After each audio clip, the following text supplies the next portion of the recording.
Thank you everybody for coming to the second of our startup competitions at the 2019 Sloan Sports Analytics Conference. My name is Richard Weisbach. I am the interactive events lead, and I'm here to kick this off. We had over 60 companies apply to be a part of the competition and picking a cohort of 14. And right, this is the experience track. Products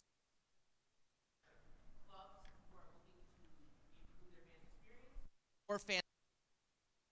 6 companies here and a panel of judges. We have Gabe Harris, who's the Senior Vice President of Strategy at Harris Blitzer Sports Entertainment. Jorge Orita Del Pozo, who is an Associate Vice President of Fan Engagement at the NBA. And Allison Klatz Mayfield, who is the Director of Club Business Development at the NFL. They're going to be judging these 6 companies on the qualities of their pitch, whether or not they think their businesses are viable, useful, and lots of things along those lines. There's a long rubric they can, if you're curious, I'm sure they'll tell you. Anyways, the way this is going to go is each panelist will be able to get we'll have 5 minutes to give their pitch, followed by 3 minutes of Q&A from the judges. And with that, I'm going to turn it over to the person who's been managing this event the entire time we've been running it, Yao Yo, who's a member of our organizing committee, to kick us off.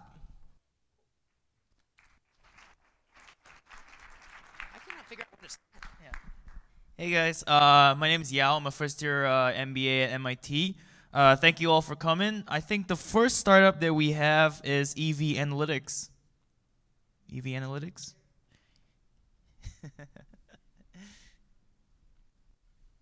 All right, thanks.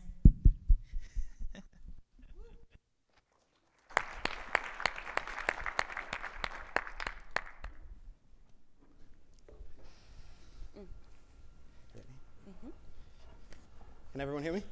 Perfect. Good afternoon. My name is Derek Fishbach. I am the co-founder of Evey Analytics. I quit my 6-figure day job to become a professional sports bettor. And after tremendous success, I started Evey Analytics to offer the highest quality sports data and analytics to help fans like you make more educated bets. And this is Courtney Richards. She heads up our marketing department. Together we work with a team of beautiful minds who harness the power of sports analytics to master the ultimate numbers game, sports betting. Sports betting. It's a bit taboo, no? A bit black market of offshore wagering operations and illicit bookies. Well, I've got news for you. May 14th of last year, everything changed. Last spring, the Supreme Court overturned PASPA, a federal law prohibiting authorized sports gambling. This groundbreaking Supreme Court ruling enables each state to now decide if it wants to legalize sports gambling. 7 states have already legalized it. The decision is already resulting in profound changes to our country's relationship with sports wagering. It's projected that in the next 5 years, 37 states could authorize sports gambling.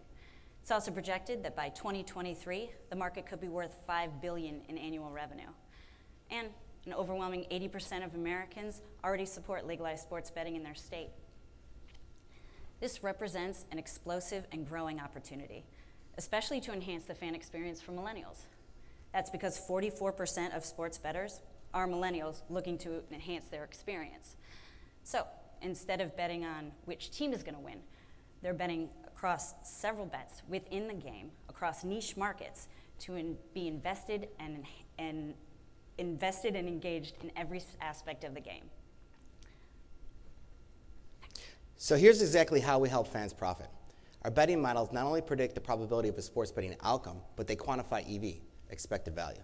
This means fans can quickly identify inefficiencies in the markets. And as far as our accuracy, our betting models are continuously tracked and validated by back testing against historical odds. Our real-time odds comprise of over 100 unique markets or betting opportunities across 6 US major sports. Fans can track line history and win probability with their data visualization. Our betting stats allow fans to explore betting market results to identify trends and profitability. And Evey Analytics is the only company on the market offering a full suite of against-the-spread betting results for the sub-markets such as game props and player prop odds.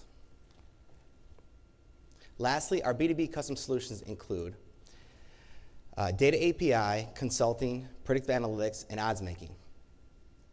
And these are just a few of the reasons why you can find our NFL betting model on rotogrinders.com, the leading community for DFS content, and why we're the official odds provider for Sharpside's sports betting app. Moreover, now that the word is out about what we have to offer, we're having very exciting conversations with legal sports books and media outlets about custom solutions. Our business model is a two-sided market, serving the interests of both fans and sports enterprises. For B2C, customers will pay top dollar for high-quality, data-driven research tools. That's why we offer freemium products and data, real-time odds, betting stats, and research tools, with an option to upgrade to premium paid features, like our advanced betting models. As for B2B, enterprises are rushing to offer quality and a variety of sports betting products to meet the high demand of their own unique audience. This includes odds, data feeds, and resources to inspire content. And our referral program, with a call to action placed near our data, facilitates referral conversions. Malcolm Gladwell himself said, "Success is not a random act. It arises out of a powerful and predictable set of circumstances and opportunities." In other words, tremendous success depends on talent, hard work, and being at the right place at the right time. Our diverse team ranges from data scientist to data engineer, sabermetician to mathematician, quantitative expert to marketing expert. These guys aren't only innately gifted in their specialty, but they've been collectively optimizing the technology, developing the business tools, and analyzing the nature of sports wagering for way over 10,000 hours. And that extraordinary opportunity, did I mention what went down on May 14th? We are outliers. We were born for this. By empowering sports fans with sophisticated betting models and advanced software tools, the ability to handicap the true value of a betting opportunity is finally here. Thank you very much for your time, and we look forward to answering any questions you may have.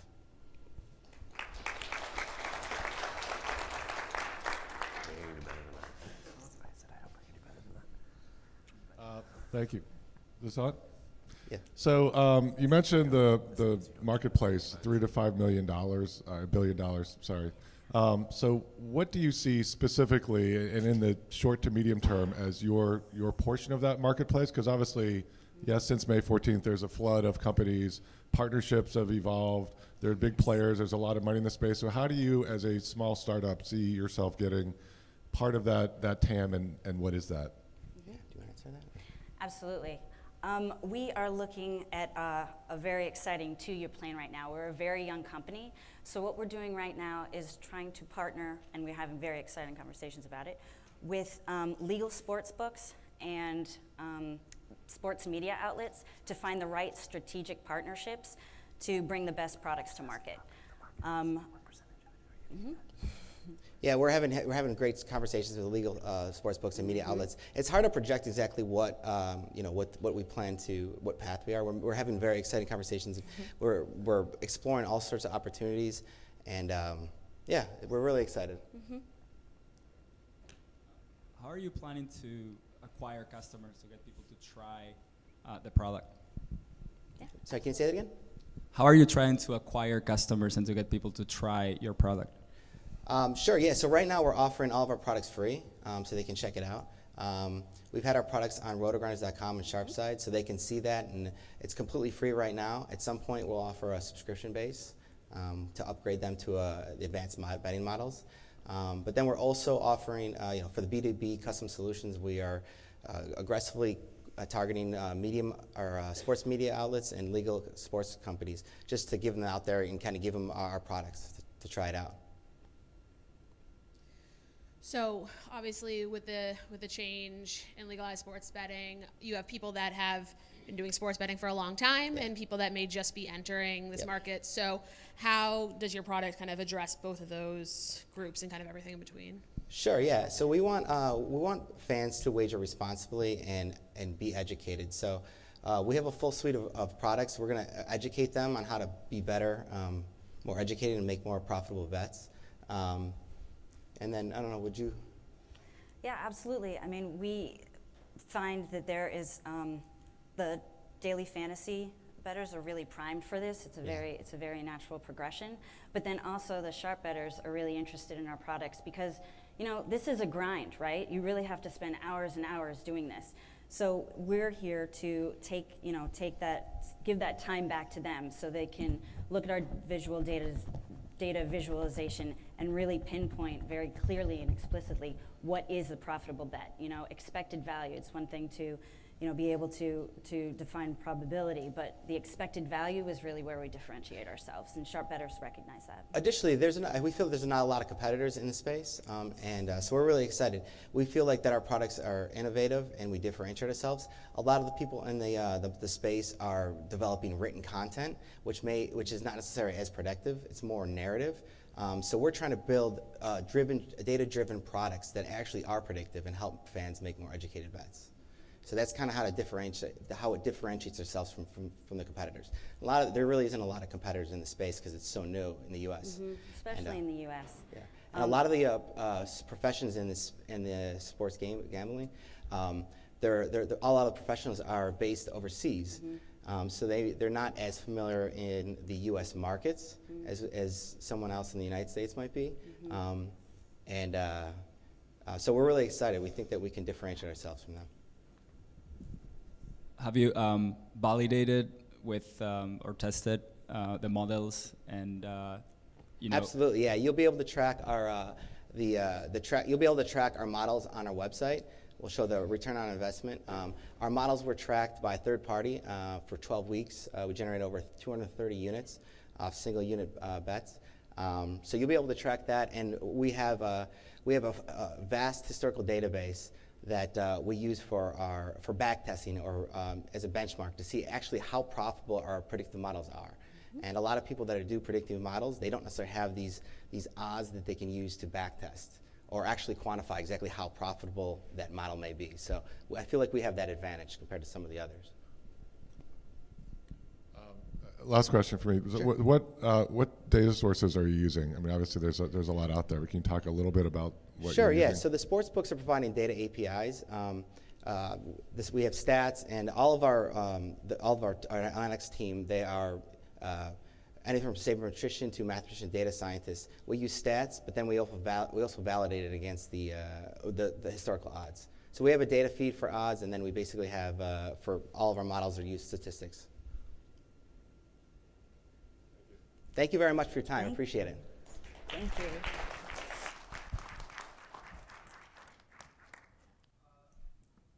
Next up, we have Event Dynamic. And just a reminder for the other participants who are mic'd up, just make sure you're not talking to that mic so we don't get that extra whispering. Just thanks. Thank you.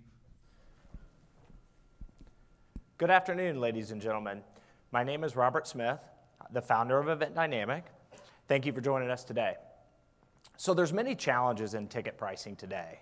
One of which is primary rights holders try to assign a perfect price to tickets many times months in advance of the actual event. The immediate thing that'll happen is many secondary players will jump into the markets, many times with onerous bots, and swoop up all the underpriced inventory, creating a breakage in the market in addition to the headaches that can occur on the primary marketplace, trying to determine which of those tickets were purchased by actual fans or were purchased by bots. The next thing that happens in the ticketing space is there's a manual process of dynamically pricing that ticket inventory, effectively trying to assign the proper price of that ticket with its actual value. As that value is changing in real time based on wins or losses, weather, and so forth, creating yet another breakage in the marketplace because it's nearly impossible to manually update tens of thousands of different line items as all those variables are changing in real time. The next challenge in ticketing becomes in distribution. Many of the primary marketplaces are distributing their inventory amongst a singular platform. Think Team.com or Ticketmaster, if you will. While those same secondary players are issuing their tickets or broadcasting those tickets amongst a multitude of platforms. The challenge really becomes when the consumer goes to a singular site that they have a certain affinity for, and they're looking for a specific set of tickets that's not there, that may be on another site because that inventory has now been segmented. They leave the process, never to come back, creating yet another breakage in the ticketing system. So our value is simple. We've created an AI-driven pricing model that performs predictive analytics to automatically drive those dynamic prices right into the primary point of sale. We add to that an open distribution model, which will allow the primary rights holder to those tickets to distribute those tickets wherever they choose with the simple click of a toggle. So if you add those two things together, we create an optimal market efficiency. So if you look a little bit deeper into our AI pricing model, our AI pricing models are incredibly sophisticated. They're all tuned specifically for each client because we know the buyer of a Dallas Cowboys ticket is different than the buyer of a Chicago Bulls ticket. So we take years of historical data, we tune that model specific for that client, and that model is being updated in real time based on transactional data as it's coming in. That's the beauty of AI. It gets smarter. So then we're pushing those prices all the way down to the section and row instead of price codes, which is typically seen. Add to that the open distribution platform, which will allow those primary rights holders to publish that inventory amongst whatever sites that they choose. Those orders are fulfilled automatically as they come in, and the primary point of sale is updated in real time. So let's take a look here. Off to the left, you'll see a user interface that one of our clients would see. It's doing real-time revenue reporting as well as revenue projections, not only on a singular event, but also on a set of events like a season or a concert tour. Off to the right, what you see here is an example of a certain section of seats that we're pricing, with the higher rows being less expensive than the lower rows. And if you'll notice, there's a premium on the front row, which is pretty common based on the data that we've looked at. So our business model is this. We charge an annual subscription for our rights holders, and then we charge a licensing fee based on the number of tickets that we price that actually sell. Our revenue sectors today are within Major League Baseball, and we're going after a total addressable market of $60 billion domestically. The adjacent marketplaces that we'll go after are any type of sports, both professional and collegiate, as well as concerts, theater, and other non-sporting events. Think Monster Jam or Disney on Ice. So we've gone to market in the last 45 days, and we've built out what I think is a pretty nice infrastructure in a pretty short amount of time. We have 2 customers today, one of which is the New York Mets, the other is the Miami Marlins. We've built out a full integration with Tickets.com, and we'll build out additional integrations as those customers demand. And as you can imagine, a lot of the resale platforms are pretty excited to work with us as they want primary inventory on their site. We've recently completed the integration with StubHub, and we have agreements in place with Vivid, Game Time, and Ticket Network. So let's take a look at the team. Again, my name is Robert Smith. I'm the founder. I started Event Dynamic about 14 months ago, and we've outsourced the development up until now, in which we've brought on Andrew Robinson, who's here with me today, and one of his primary tasks will be to insource that development, and we hope to totally have that in-house over the next 12 months, reducing the cost of development and closer aligning those developers with our company goals. We have Jay Herrig, who's our Director of Sales. His main role is to help us go to market as well as building out our sales team. Alex Bishop, who you see here today, she's the reason I'm here. She applied for this competition. She's also in charge of our website, as well as any marketing collaterals, whether it goes to our customers or our prospects. So I really appreciate everyone's time. At this point, I would like to take some questions. Great. Well, congratulations on your what you built and your early success, actually having customers and presumably revenue or soon. Thank you. So you mentioned the open distribution model, which makes sense as long as there are relationships that either. So I just want to understand: are you going to be formulating those relationships, or is it up to each team or rights holder to negotiate with all of the platforms you're going to distribute on? So there's 2 ways to answer that question. One is the ticketing system itself, like a Ticketmaster or a SeatGeek. So there are various constraints around those agreements, which is outside of our domain. We've developed the relationships that will allow those integrations with StubHub and Vivid, but then those relationships are also between the teams and those platforms. The platforms would pay the teams directly. Now, part of that is we've pre-negotiated some of those terms to make sure they're very favorable for our clients. But at the end of the day, that's an additional relationship, which may include data transfer, so Vivid sending customer data, for example, to the primary rights holder, or StubHub, et cetera. Does that make sense? It does, yeah. So, I mean, and you mentioned Ticketmaster, so they're obviously baseball and TDC is more of a somewhat more of a closed loop system. So is that something that's on your roadmap to establish integrations and relationships with Ticketmaster, which we would like to be integrated with Ticketmaster, SeatGeek, AXS, any number of ticketing systems, but that's really driven by customer demand. So the next time we have a customer that uses Ticketmaster that says, hey, we want to use your tool, we'll build out that integration in that example. and sorry to monopolize here, but the pricing, I assume there's like restrictors, and while you're going to sort of automatically AI-powered update the pricing, there's management of that that you work out with the rights holder. Fantastic question. So we have a ticket management platform that will allow the primary rights holder to go in and set price floors, price ceilings, intervals in which that pricing is updated. Like maybe when a ticket goes, or a season, let's say for a baseball team, those tickets go on sale. It may make sense to update those tickets on the minute. But if we're in the middle of the season and there's really not a ton of variables changing more than, say, every 24 hours, maybe they make that setting once a day or once a week, if that makes sense. But we have an entire ticket managing platform to kind of serve as those guardrails.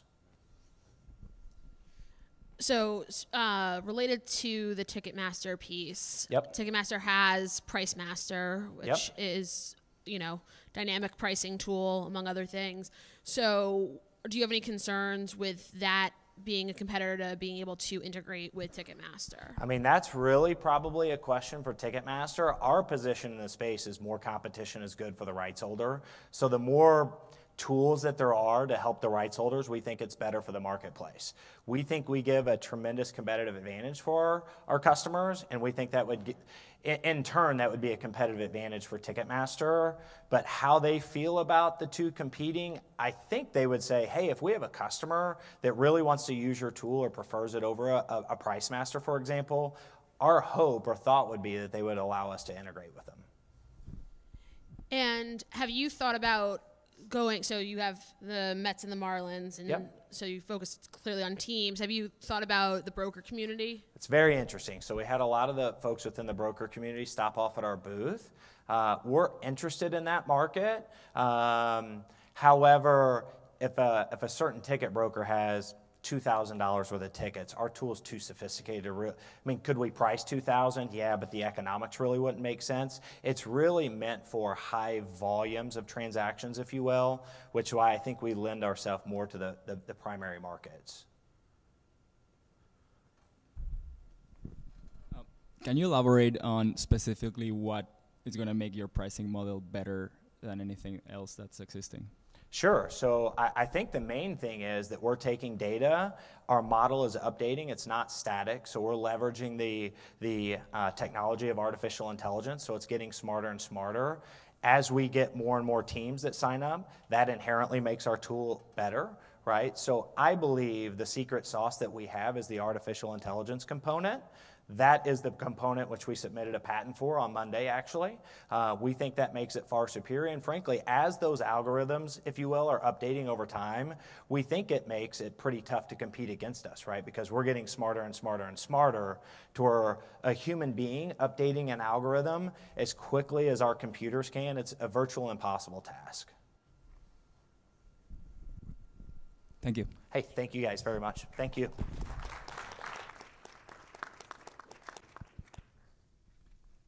Thank you. Next up, we have Fan AI.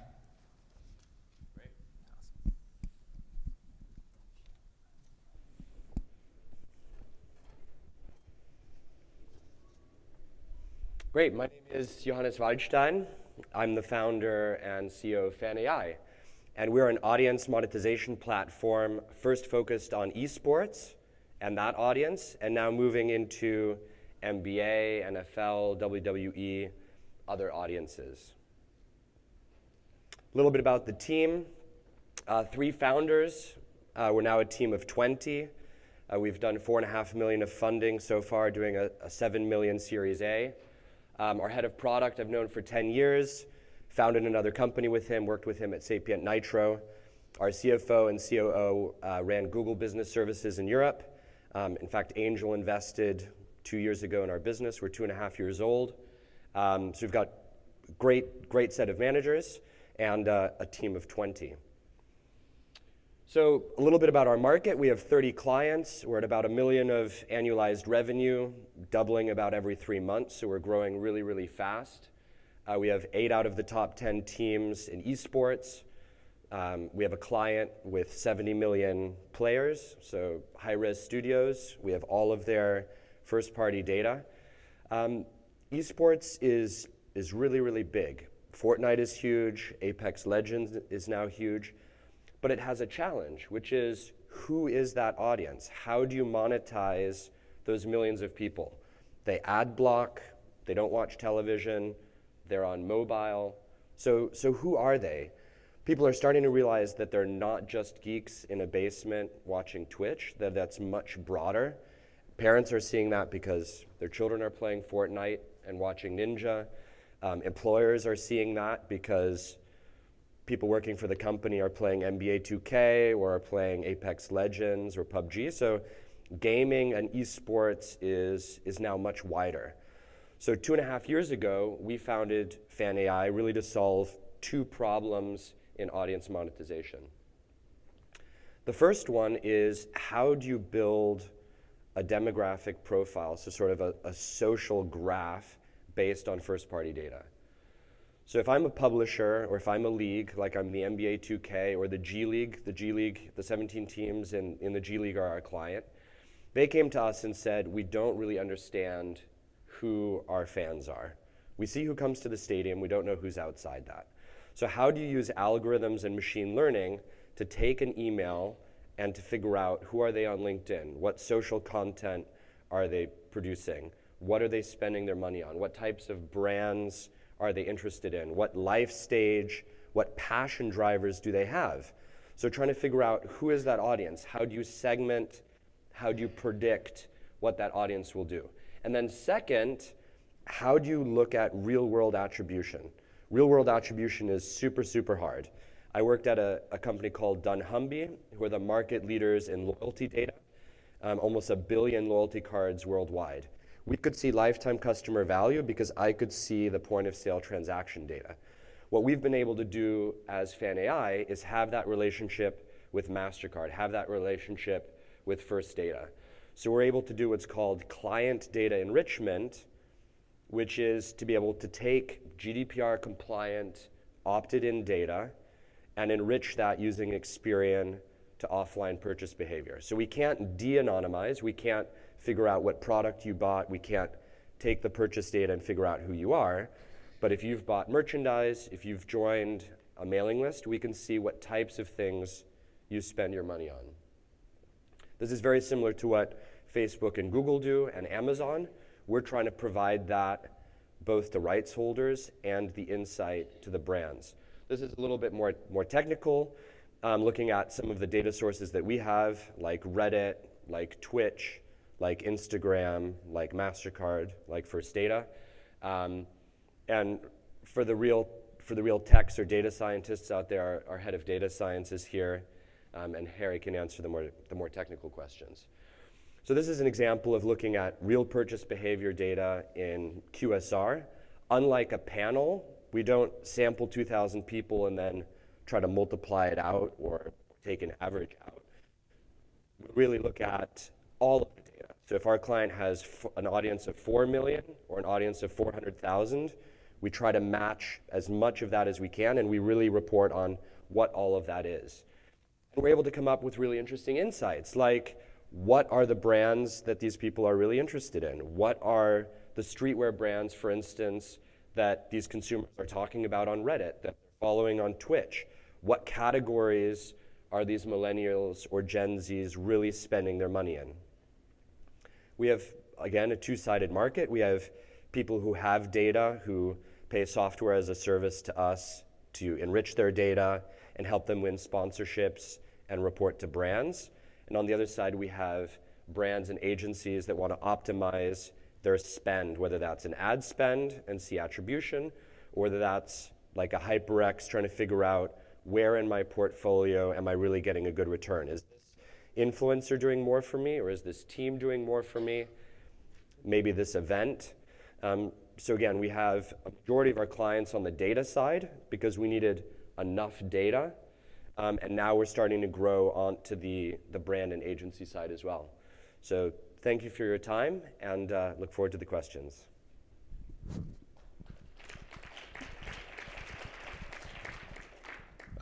Thank you. So the market that you started in esports, I mean, it's sort of been all the rage, 2, 3, 4 years ago. It was just starting to be talked about. Now it's sort of becoming a grown-up business. And I congratulate you for what you built, and you're maybe a little bit ahead of the curve. But where are you as a company in terms of your journey in esports, that you sort of led with that versus all these other, or is it about aggregating all this together in a database or an intelligence engine? Yeah, so our goal is to have the largest millennial and Gen Z database of profiles on the one side, and then brands and agencies wanting insight and be able to optimize what they do. And then the more data that we add, the more brands we add, the more brands we add, the more valuable it is to the data holders. Our goal is to continue to be market leader in esports. The NBA is really, we find, cutting edge in terms of pro sports. So we're working with the G League. We're starting to do some things with NBA 2K.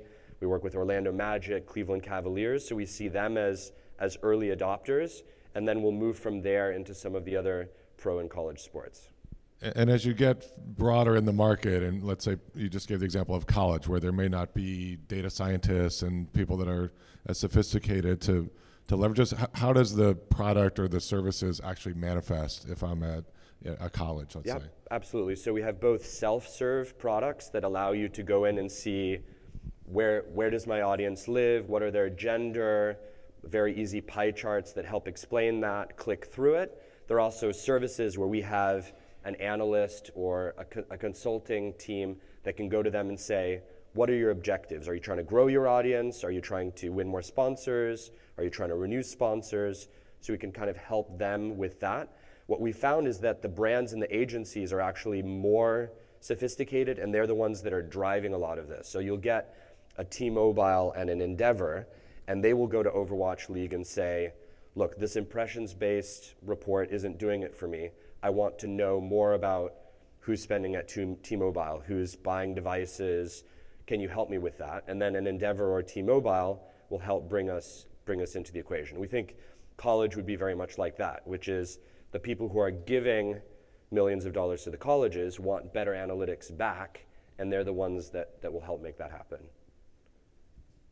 So I have a number of questions, and I'm going to try to structure them, but I'd like you to walk me through how you onboard a client.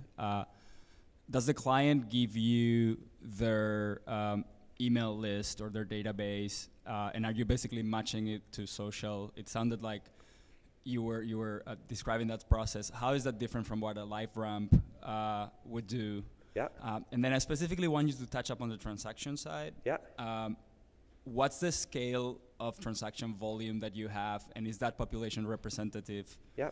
And then my last question, and I'm sorry that I'm asking them all at the same time, is I can see how for esports organizations who are relatively small in terms of analytical resources, you guys are providing a lot of different services. How do you see that model scale for bigger leagues, bigger clients? Sure. So the first question is the onboarding. Second is the purchase behavior. Third is difference between esports and pro sports. Is that right? Perfect. So onboarding, we kind of have two processes. One is if a publisher does not want to give us the PII, then we use somebody like an Experian to hash the emails and do a matching. So we don't necessarily have to take the PII. In the majority of cases, we do take the PII. Similar to a LiveRamp, we have then a bunch of ways to match that.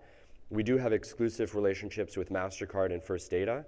So rather than matching to an axiom or purchase intent, we're able to match to actual purchases, which leads to your second question. I'll walk you through the way that works. So a MasterCard or First Data can never give us PII and can never re-identify a transaction, so it never flows in that direction.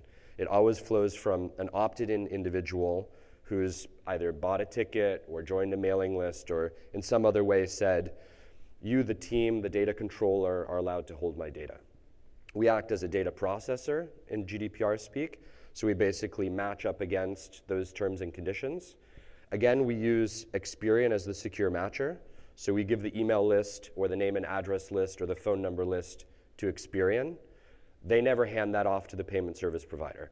They use an Experian ID, which they've already matched against all of the cards or the debit cards or the accounts, which they're doing for financial services business for a majority of the US. That then matches. We get an ID with 250 spend categories. I don't know what you bought, but I know how your purchases compare to the rest of the US. So I know you're super highly likely to business travel in the next 30 days. In fact, 100% likely to travel in the next 30 days, as am I. Or you could be bottom quartile and you buy a ticket once a year on a plane. So I can basically see what's called a demi-decile, so a 5% increment of the category that you're in. So that's on the enrichment side. On the attribution side, I can do it to a retailer level. So for a Coke, I can't say that you bought a Coke, but I can say that you went to Buffalo Wild Wings, or I can say that you went to McDonald's. And the way that works is I can take a file and then either get a lookalike file that has had no sponsorship or has had no marketing, or I can take my own file and split it into, I've targeted these people, I haven't targeted this sample. And then what I get back is what's kind of the percentage difference in spend for that. So what we're piloting for the Mets, interesting that they're also piloting with the Mets, they're quite innovative, is McDonald's wants to know which McDonald's do my Mets fans go into. I'm sponsoring the Mets. Do they go there for breakfast? Do they go there drunk after the game? Where should I do player signings? Where should I do kind of interactivity at the McDonald's? At the moment, they have no idea. They don't even know how much the Mets fans spend versus other people who aren't Mets fans. So that's on the attribution side, it's more powerful because we can go to a retailer level. So those are the first two questions. The third question is, that depends very much on the organization. So in your instance, we work with Teambo, same with the NFL. So we work with a central organization first. They kind of pilot and validate what we're doing. They have a lot more resource than, say, an esports team. So the model becomes very different. Normally they do kind of collective bargaining to define a price for the teams, like the NBA 2K teams. The NBA 2K teams can buy directly from us, and they're very much like an esports team. Not very sophisticated, not very many people.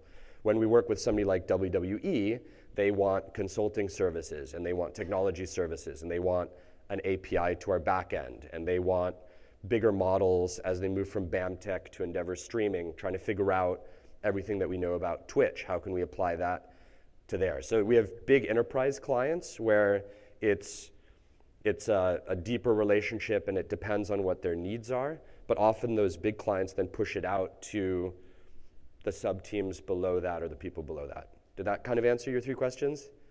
Yeah? Okay. Do you want to ask four questions? No, I'm kidding.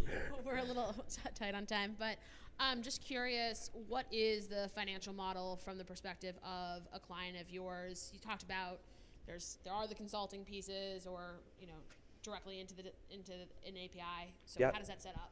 So most of our team clients are on kind of two prices, either $5K a month, which is enrichment of all of their data, platform services, and then kind of a weekly call with our consulting team. And that team focuses on getting them ROI. So most of our clients are kind of 4 to 5x ROI. So if they spend 60 grand with us in a year, we try to get them more than $500,000 of incremental value that they wouldn't have had. There's also a slightly less expensive self-serve platform. So if it's a smaller team or somebody that's a little bit more sophisticated and just want self-serve, we can give that to them.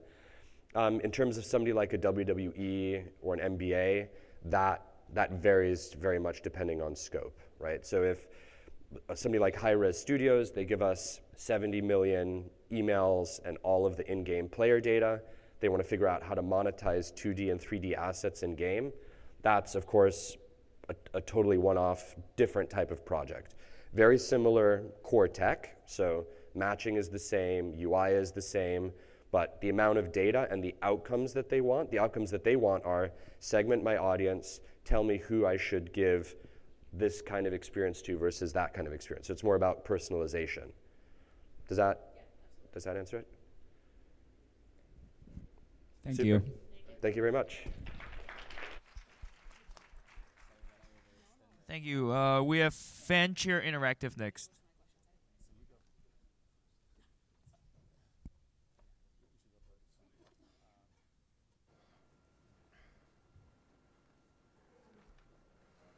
Hi, I'm Greg Sampson, founder and fan-in-chief of FanShare Interactive.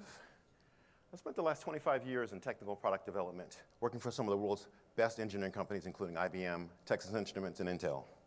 And when I saw how passionate sports fans who were watching the game outside the arena craved a more engaging experience, I mean, they were yelling and screaming at the TVs, they were arguing over controversial calls, and they were trash talking, just like the fans in the arena, I realized there was an enormous opportunity. These fans want to be heard.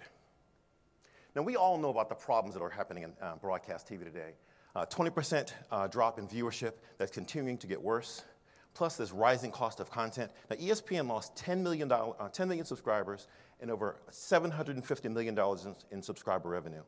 Now, with the NFL content license agreement up for renewal in 2022 and an expected 6x increase in cost of content, how are broadcasters going to be able to monetize this content that they can't afford to live without?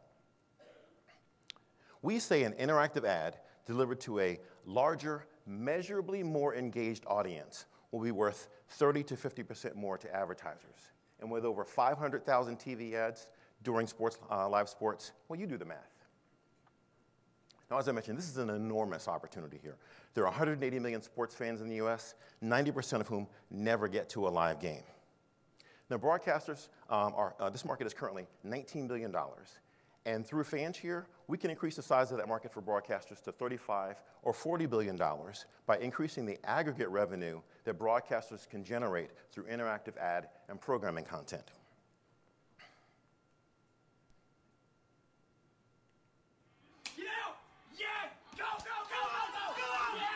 Now, cheering for and celebrating your favorite team is a universal fan behavior that occurs across the country every single weekend. We all love to cheer for our favorite teams. So what FanShare does is turn watching your favorite sports content into a competition between these fans, quantifying which team has the better fan. With FanShare, fans feel like they can't miss the game because if they do, they might miss a critical moment to support their team.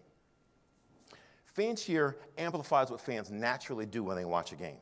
We gamify viewership by injecting moments of true engagement into the live broadcast. And in doing so, we unify the broadcast, mobile, and the brand advertising experiences. Now, FanShare is a tool for broadcast fan engagement.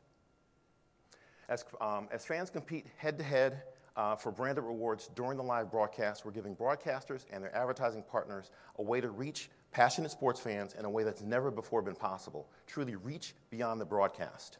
Now, what you're seeing here is a cheer competition that we've inserted into the game, where we're prompting the 49ers fans to out-cheer the Cardinals fans. Fans will cheer into their phones, and those cheers are aggregated by our back-end servers, and it shows up on screen in real time. Our proprietary AI-driven algorithms are mining the game flow, looking for opportunities to inject these interactive competitions to cheer, for trivia, and opinion polls that are all synchronized around the live game action. Now, the team that wins these rewards wins a reward from, wins these competitions, wins a reward from the TV ad sponsor. Now, this targeted reward helps advertisers to close and complete the circle. Now they know exactly how effective their campaigns are down to the individual demographic. This is truly Nielsen for the 21st century. Now, since we're at a conference that's talking about data, let me show you what measurably more engaged looks like. Now, this is Twitter versus FanShare cheers, actual FanShare cheers during a recent Super Bowl. There's a lot of really interesting data going on here, but I want you to look at three different things. First are these two peaks of tweets. Now, you remember the dancing left shark, right? And then, of course, this is during the Seattle and Patriots game where we had the unfortunate event at the end of the game. And also what you're seeing here are the actual peaks and valleys of fans cheering through the FanShare mobile app. Now, looking at this data, I can tell you exactly who is scoring and what the fans' responses are.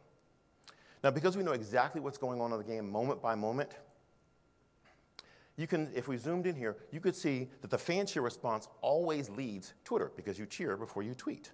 Now, imagine being able to set up a real-time marketing campaign because I know exactly what's going on in the game and I know the fans' response to that in real time. FanShare gives you the ability to understand and to act on your data in a way that's never before been possible, or on your audience. Now, our team is composed of engineers, designers, data specialists, with decades of industry relevant experience. Led by myself, a seasoned technical product manager and former director of engineering. with multiple startup experiences. We're a tenacious and relentless team. Plus, we've got a great network of advisors and business partnerships. We get there through our go-to-market strategy of sports bars. Through our platform as a service business model, we've proven that brands will pay for access to the FanShare network. When we tested FanShare at over 15 sports bar events, we were able to increase average check size by 21%. We've got paid sponsorships from the likes of Bacardi and Lyft, and partnerships with corporate sports bar franchises like Dave & Buster's, Fox & Hound, and the Green Turtle. We've also had executive conversations with 4 major sports broadcasters, and they've given us the KPIs that will lead to pilot engagement. As a matter of fact, Turner is already committed to a pilot this fall. By the end of this year, we'll have 200,000 weekly active users, and we'll be in 125 venues and $100,000 in monthly recurring revenue. From there, we'll pivot aggressively into broadcast engagements. Now, of course, we've got competition in this space, but the competition hasn't approached the problem from a holistic perspective, and that's why FanShare will win. This year, like I said, we'll get to profitability by continuing to expand amongst national and regional sports bar franchises and get to profitability early next year in 2022.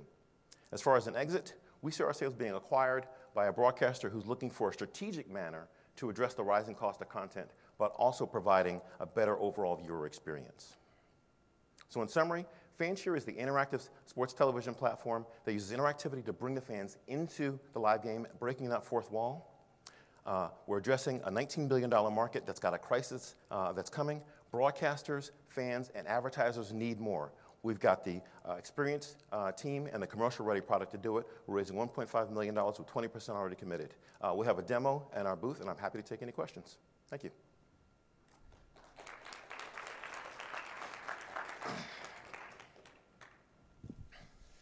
Thank you very much for that. Thank you. So what is your current strategy in terms of acquisition of customers, like individual fans? Okay, so when we go to a sports bar, we've got relationships again with Dave & Buster's and Fox & Hound. All right, so you'll see these interactive engagements as overlays on top of the live game content. So those are one aspect of this, kind of inherent fan competitive behavior that's going to prompt you to download the app and try to again out-cheer, the Cowboys fans. That's being a Philly, you got to out-cheer the Cowboys fans, right? And then also because we know exactly what's going on in the game, we can synchronize promotions again that are timed with the live game action, and that's where we've seen this big lift in average check size. So if a fan says, well, hey, I want to get this $1 off this premium draft special, the relationship we have with the bar says that you have to show that promotion through the mobile app. So that's how we acquire fans. Plus, my brilliant marketing director here, Rohan Brown, has got an influencer campaign that we're kicking off where we're bringing sports influencers onto the platform and encouraging them to build their squad and creating inter-squad competitions within FanShare as well. So as a user, it sounds like you're going down the road of you've built an app and there's engagement there, but to actually integrate or engage, I need to actually download the app and actively use it, whether it's at a sports bar, or I'm at home, or even at the venue. Mm-hmm. What is the sort of, your model came and went pretty quickly. What's the cost to actually acquire, and what's your plan to sort of drive those down over time? Okay, that's a great question. So we turn our cost of customer acquisition into a monthly recurring by these relationships with the sports bars. That's one of the great advantages of going into the bar. So we have service level agreements with the sports bars because they see this revenue lift, and then brands because they see the competitive advantage of being able to influence purchase decisions at the point of purchase. They offset our cost there as well. So when we insert a system in a sports bar, we're cash flow positive in that bar within 10 months, and everything else is gravy for us. Right? So that's one of the ways that we can address this, the issue of the cost of customer acquisition. So it's typically a B2B type of sale in terms of cost of customer acquisition. And also, again, just to be clear, we're focusing on the fans who are watching the game outside the arena. So we're not going in venue. Right, we're focusing on bars that lead us back to the home and for the home experience. Right. So it makes sense. You're tied in with broadcast partners and bars and venues. Just on the technical side, the issue of latency, and like this is sort of gamification and it's fun. I'm getting $1 off. It's not necessarily like I'm gambling and it needs to be down to the second. But you do have delays. Like how do you handle that when you have maybe different people cheering in different locations on different broadcast streams? Right. Okay, so our AI algorithms are both predictive and responsive. So some of the algorithms are actually looking ahead to what's going to happen in the game and presenting those interactive engagements, and others are responding to what's happening in the game. So typically for an opinion poll, like say around was that a fumble or was that an interception, you're going to be watching that during the replay and getting that interactive competition during the replay. Where it's a 3rd and 7 and the Eagles have to convert the 3rd down, that's going to be a predictive, and we're going to insert that into the live broadcast at that point in time. So we handle the latency issue by being smarter on the back end. So there was a slide where you had a number of competitors, but I mean, as I'm thinking about this, I feel like your competition is pretty much anything that's happening during the game. Like it could be, you know, if I'm watching at home with my wife and my baby or my dog, they may be doing something and I may get distracted. What are your plans to create more experiences or different experiences so I can really be engaged with what you're, you know, kind of like what you're suggesting me to do? And then have you thought of an experience that's not tied to the phone, but actually in the TV itself? Well again, in the relationship with broadcasters, it is integrated into the broadcast itself. So we have technology that we insert into the broadcast truck that merges into the master control board. So this is a fundamental part of the broadcast, just like the 1st and 10 line, right? The phone is the user's endpoint to engage with the game. We have had some discussions with some consumer electronics brands that are interested in integrating FanShare into, for instance, into the television or into an Alexa, something like that, as another way we see to engage. We also have plans for an IoT-enabled jersey, a wearable jersey that allows you to engage that way. So some ways we're looking at different opportunities to engage. Now, the first part of your question, I think I missed that though. You answered it. Okay, good. Okay. Thank you. Question. All right. Any other questions? All right, thank you very much.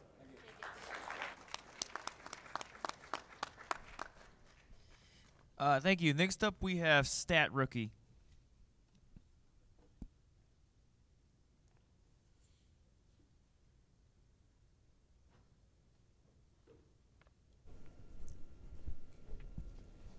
All right. So I think LeBron James is the greatest basketball player of all time. Those of you who agree with me probably have a few friends, similar to my friends, who vehemently disagree with this statement. And I'm going to assume they think Michael Jordan is the true GOAT. I'd even go out on a limb and say that if you were to sit down with them and compare Jordan versus LeBron's work analytically, you'd probably get a response like, I don't really care about these numbers, and the only number that matters to me is +3. That's how many more rings Jordan has over LeBron. But it's not that our friends or the millions of fans like them don't care about sports analytics. They just don't understand the concepts behind them. And why would they? To most, these numbers are attached to trendy acronyms and thrown into lengthy box scores, and the only people that are consuming them are in the analytics community. But what if these concepts weren't so foreign? Can you imagine the debate LeBron versus Jordan using things like value over replacement player or effective field goal percentage rather than buzzwords like killer instinct or clutch gene? At Stat Rookie, we want to use our multi-sports analytics platform to make this a reality. We believe that sports analytics can not only be palatable, but fun and engaging for everyone. We know there are companies out there that also teach you stats by integrating analytics, but at Stat Rookie, we take the approach of breaking down the math behind the numbers and then reinforcing your learning with sports as a backdrop. The difference between us and other apps out there is that fans and athletes on Stat Rookie don't just know a few relevant topics in data science.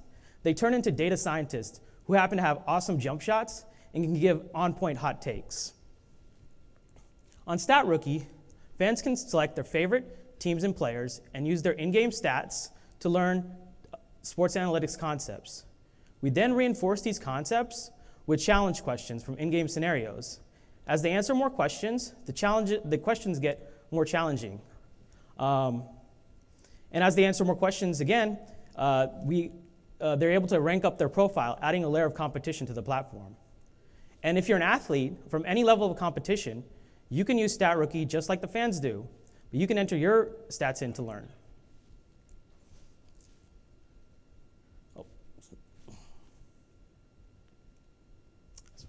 Though there are B2C opportunities out there, we want to drive our revenue by partnering with leagues and teams to create in-game and post-game fan experiences, as well as have players on the platform. We think it would be really cool if players could be on the same platform and using the same tools that the fans are. We'd also like to use this as a STEM educational tool.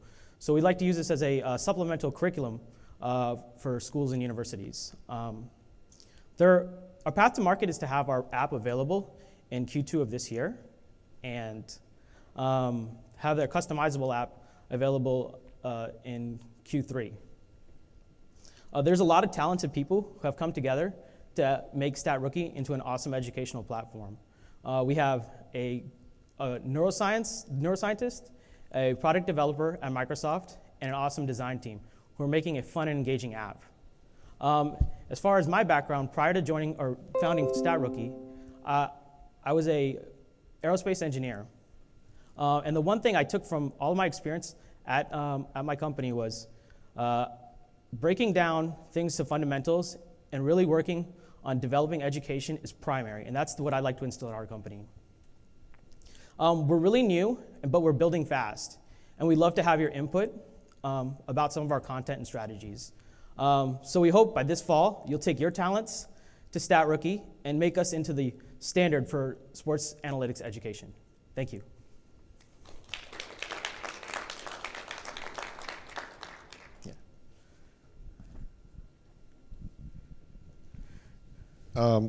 So if you could just help me understand a little bit better, you said you're launching this year.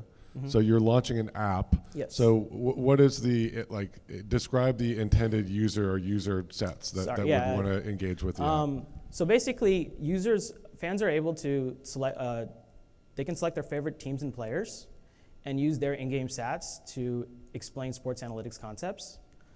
We then reinforce these concepts with challenge questions. The more questions they answer, the harder it gets. So it's kind of like a problem-based approach to learning. So is it more likely I would use it, or my kids would use it, or our hope is to have anyone who wants to learn a little bit more about sports analytics. It's a great teaching tool, and like I said, we have 3 different types of learners. We're looking for K through 12 learning, general fans, and advanced learners. So the advanced learners would be people who have a little bit of background in computer science, and so we could use tools like Python or R for them to answer questions. So initially, are your goals to get towards revenue, or are you just trying to build a user base and the product set at this point? So we're trying to build a user base right now. We're pretty young. We started in December, so we're in works of building content.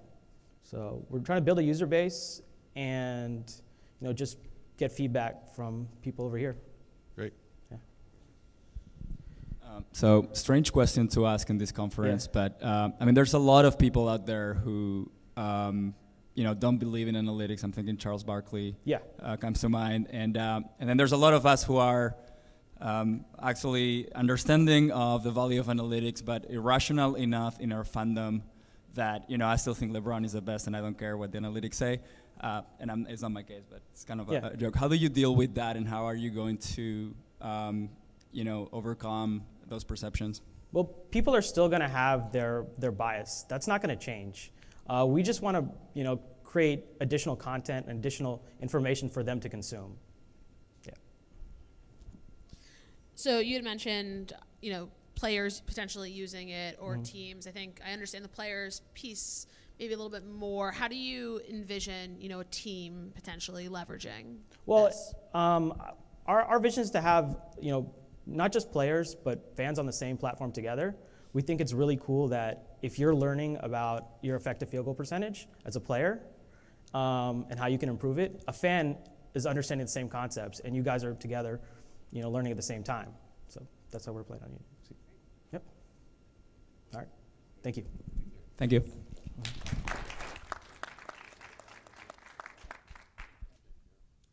Our final startup for today is Valora Football.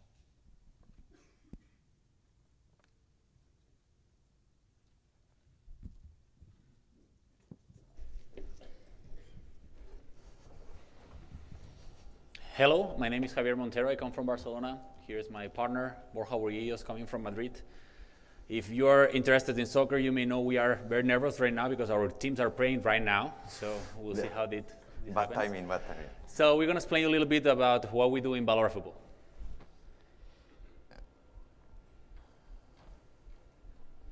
Fans are the most important asset of the sports industry. However, the average annual revenue per fan is still very low in comparison with other industries. So how well do we know the fans? Valora Football, VF, is a SaaS product designed to help all sports stakeholders, like leagues, sports media, and clubs, to know fans deeper and better. Valora Football is an industry leader of fan data capturing, real-time processing, and displaying fan data. Our plug-and-play solution allows our clients to embed our software through our API or to find widgets in your app or website, giving fans the power to rate their favorite players during games. By personalizing the experience, fans feel part of the game, and at the same time, they provide you valuable data about your fan base that you can track on real time through the VF dashboard. VF turns this big data into real-time actionable insights for use as unique live content to feed your digital channels, social media, and TV shows, and as fan behavior knowledge to personalize and gamify the fan experience. At Valora Football, we help all sports stakeholders in the process of knowing fans better. So this is what we do. We are a SaaS company, and what we do is fan data analysis for mainly sports media, professional leagues, and also for sports clubs. Okay, how it works? Our software this is very simple because what we do is we ask fans to rate players. It's as simple as that. It's from the typical standard rating in the internet that you can rate from 1 to 5 stars, and it is just a way to interact, to engage with the fans, and to gather all this information. So what we do is we capture the information, we treat the data, and we then back all this information in real time through our dashboard that they can see all this information. So it's fans rate players. Here you can see some examples about how it looks like our software in our clients' websites, because this is embedded directly in the apps and in the websites. And also an examples about how it looks like all this information, the visualization that they have, all this information in real time through our dashboard, okay? But the most important thing is what are the data outcomes, what they can do with all this information that we generate, that we gather from the fans. So we categorize in 2 different kind of usage. The first one is the unique live content, which is very relevant for leagues and for sports media, because they are generating all this information, all this content on ongoing basis through the ratings from the fans. So they can use it. They can use it for the broadcasting, or they can use it for the TV shows, or even for social media. They can create this hype in social media, and they can gamify. They can already apply some gamification techniques to promote the ratings. And also the fan behavior data, which is where we are going now with our clients, because they want to know more about the fans. It's not about how they think, it's also about who they are, no? So we have all these demographics about from where they are rating, age, gender, and more information that we are capturing. And let me explain to you a little bit also what do we do in terms of business, not also what we do is which is our product.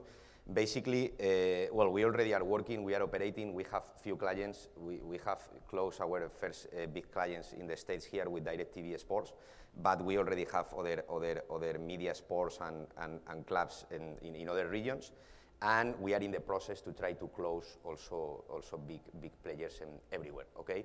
On top of this, well, we've been recognized in different events, like the World Football Summit that it was celebrated in Madrid back in 2018, or now we came back from Qatar, because there was also the Qatar Sport Edge conference where we were also finalists over there, okay?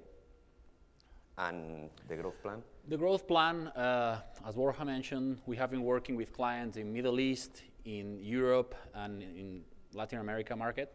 Now, as he said, we are starting here in the US market. And our idea is to become global and multi-sport. We have been working more in football, soccer, because this is what our backgrounds and the clients that we had. But our main interest now is to enter the US market with the basketball, football, and of course NHL. And we are talking now with these leagues and the clients and the teams here to start entering that market. We are, as you saw, we are an international team. We have not only the working team that we have, but also the advisors. They come from more than 6 countries, and they are all with the background of consulting, sports, and media. Well, any questions? We'll be glad to answer.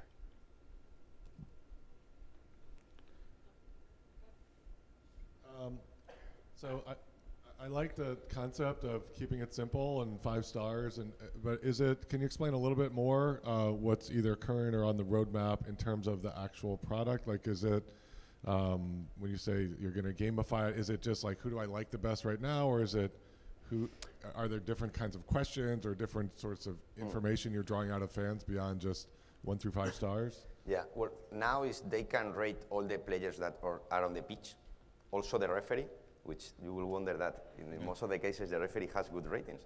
But well, anyhow, yeah, but in our roadmap, first of all, what we want to do is we want to grow, so we want to really, get as much ratings as we can, but also we have some clients that they want to ask fans more things about the game. So even not only how do you think they perform, but also it's like few other questions specific about the game. It's like how this player was defending, it was attacking, these kind of things. But we are open, and what we do is, in the end, is we want to grow with our clients.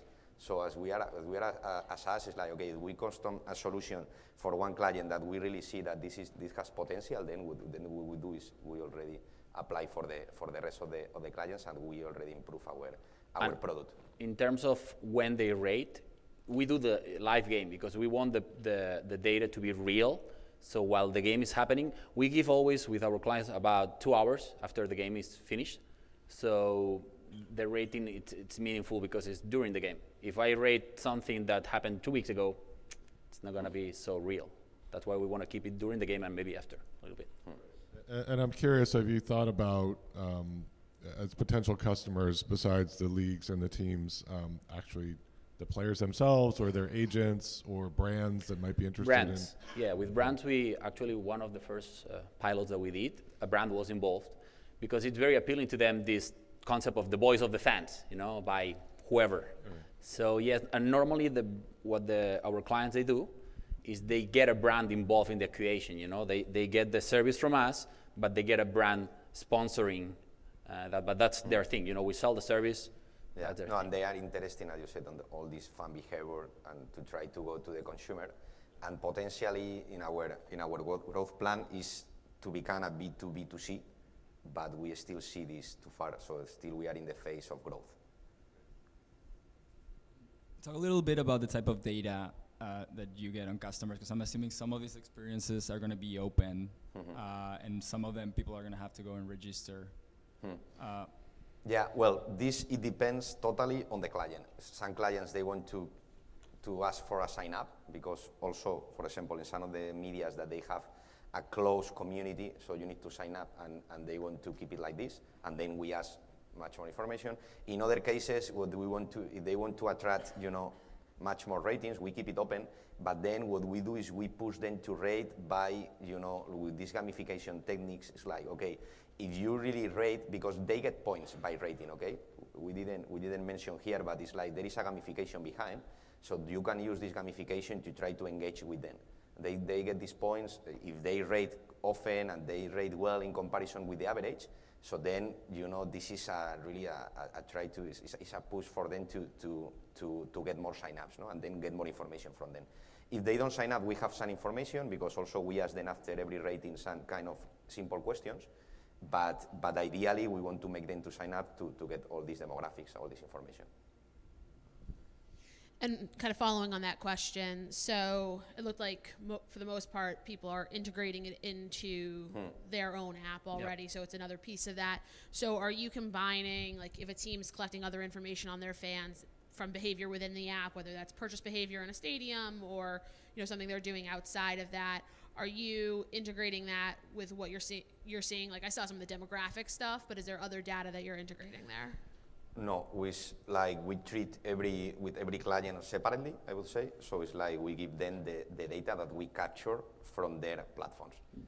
So from the software that they embed. No. So it's like if they embed in, that's why we already tell them, look, in the end, it's like how you want to use it. But if you use it in a better way and you try to gamify and you engage them, you will get much more audience and much more ratings, much more interaction, and then you will get better information, better data. No? But we don't cross it with if they don't allow us, we don't cross it with the ones they already have, if that's what you mean.